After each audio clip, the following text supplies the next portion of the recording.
Jeg er for tale om deres datter Maren. Der er kommet anmærkninger fra sædelighedspolitiet. Hvad fanden er det for noget at komme hjem på det her tidspunkt? Vi vil jo gerne sætte ind nu, inden hun kommer på kant med loven. Jeg kan sgu godt forstå, at far skrev.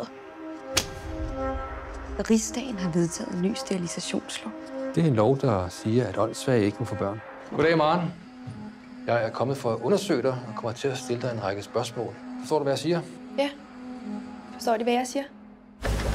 Jeg vurderer, at hun er lettere åndssvag. Vores øanstalt er det rette sted for hende. Jeg tror, der er sket en fejl. Jeg er ikke åndssvag. Kom du med mig. Man sætter sig først, når jeg lærer. Hvor længe har du været her? Jeg har været her i 6 år. Det er bedst, hvis man angrer med det samme. På Sprogø, der hjælper vi piger som dig med at komme under ordnede forhold. Kan du ikke lide musik?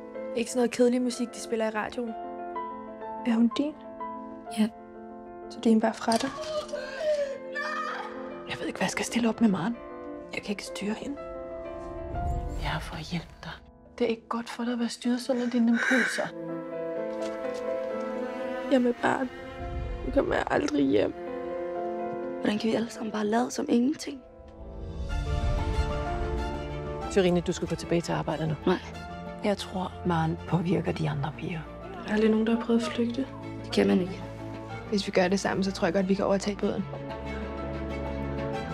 Ja, den tid har de fået mig til at skamme mig sådan over mig selv. Jeg vil hjem. Jeg vil gerne hjem. Du har godt klaret det. Husk det. Nej! Der sker en fejl! De kommer! Stil for!